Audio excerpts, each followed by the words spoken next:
How do you view that room in particular? Is Aiden at the point where he's progressing enough to push Gardner Minshew for QB1? We have a big update on the Raiders quarterback competition. Antonio Pierce, the head coach, has spoken up about it. Maybe they should decide who the quarterback is going to be by a coin flip like they allegedly did when selecting their first round pick, Brock Bowers. More on that in a little bit. Rookie minicamp starts around the NFL world. We're going to break this down. Make sure to subscribe to me, Wi-Fi Willie, and let's get right into it. So let's talk about coin flip gate. The cornerback out of Alabama who was selected by the Detroit Lions said that the Raiders called him and gave us an update on the Raiders draft process. It was a possibility that they took me, and actually the Raiders coach, they called me after the draft. They were like, we actually had a coin toss between you and Brock Bowers and landed on him. I was like, oh, wow. This one comment by Terrion Arnold went completely viral. Obviously, a cornerback was a big need for the Las Vegas Raiders, and a lot of people poked fun at the Raiders, mocking the fact that they chose a player based on a coin flip, and this got so out of hand that the Raiders had to respond to this. You first had the Raiders GM Tom Telesco mock this. Is this before or after the coin flip for Brock Bowers? I use a magic 8-ball, not a coin. And then according to Ryan Clark, he said he spoke to Antonio Pierce, the Raiders head coach. He did not interview him. There's no video of this, but according to Ryan Clark here, he said that Pierce denied speaking to Terrion Arnold, said no call and no coin flip. And then a key thing he said right here, I think is more interesting than this whole coin flip bullshit, which is that as soon as the last two QBs went off the board, we said Bowers all the way. To me, this opens up new questions. Were the Raiders all in on Michael Penix Jr. or Bo Nix? Those are the two QBs that went off the board before the Raiders selected at pick 13. But maybe Pierce and Telesco, especially if they were willing to use the 13th pick on either Bo Nix or Michael Penix, maybe these guys see those rookie quarterbacks as an upgrade over Aiden O'Connell and Gardner Minshew, but the draft board just did not shake out that way. This is so wild to me because on one level, why would Terrion Arnold make this up? Why would he say that the Raiders coach called him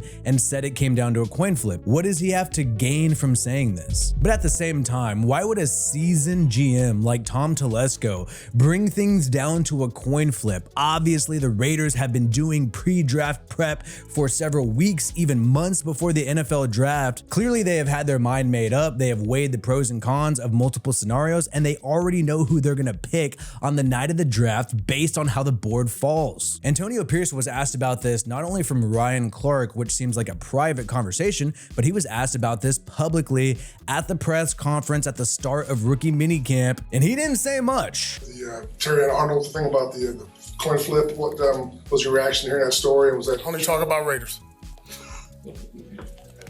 You made it pretty clear all along that no matter who you brought in here at quarterback. So Pierce tried to show some swagger by saying he only talks about Raiders, and he pretty much dodged the question. I find this quite odd because with Ryan Clark, he openly said there was no coin flip, but when asked about it publicly while recorded through video and audio, he pretty much dodged the question, and I feel like he should have just said, no, that didn't happen. The fact that he did not deny it makes it seem like maybe it did happen. Either way, there's no benefit to the Raiders to say they maybe would have taken Terrion Arnold. They chose Brock Bowers at the end of the day. He was the best player available, according to many NFL draft experts around the world. And this is what every GM and head coach does around the league. They say that whoever they selected is 100% the guy they wanted the whole time. And why say otherwise? You can't change the past at this point. And Antonio Pierce made another comment that shows how excited the Raiders are to have the tight end Brock Bowers. Oh, wow, or eye-popping moments for you that you didn't I didn't anticipate this or that, or... Be honest, Bowers. We didn't see that one. Didn't see it. Didn't think he'll be there at 13. And was just shocked to see it, kind of just like, okay, you start counting.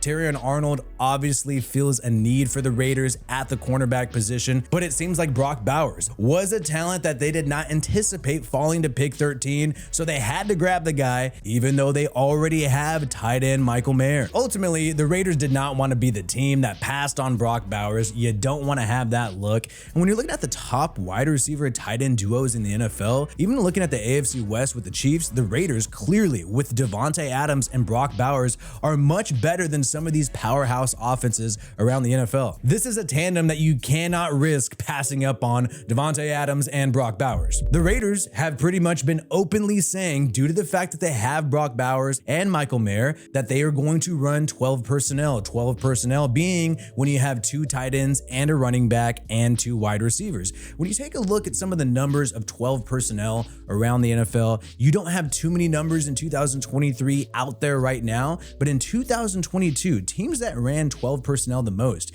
you got the Baltimore Ravens at 34%, the Kansas City Chiefs at 29%, Green Bay 22, Atlanta 23. You have some fire offenses running 12 personnel, and it seems like this is going to be the key for the Raiders in 2024. But who's going to get them the ball, man? Who's going to pass these players the rock? That is the big question. Will it be quarterback Gardner Minshew or Aiden O'Connell? Seems like these guys are neck and neck in terms of the QB competition. Maybe the Raiders should decide this with a coin flip, tails for Gardner Minshew, heads for AOC. But we heard from Antonio Pierce and GM Tom Telesco on the QB competition today, and what they said will make a lot of AOC stands stoked. I'll give my opinion on the QBs in a second, but I have become a little bit of an Aiden O'Connell stan because he changed his number away from that glorious DC number 4 to now number 12, Brady's number. And I like the fact that O'Connell showed some respect for the all-time leading passer in the history of the Raiders by changing his number,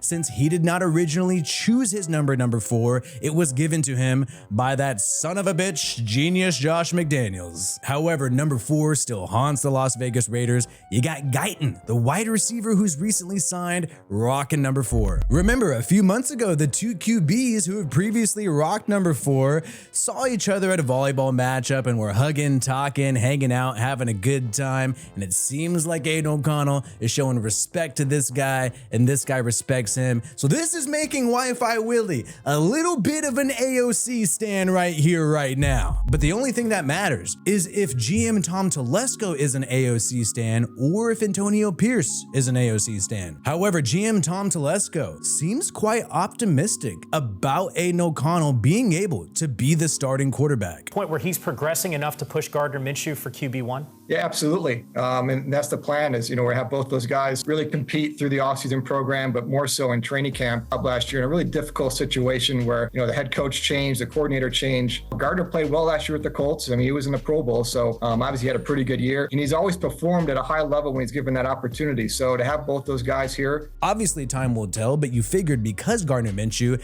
has the fat contract of $25 million, $15 million of that is fully guaranteed, you would think he would just be the starter.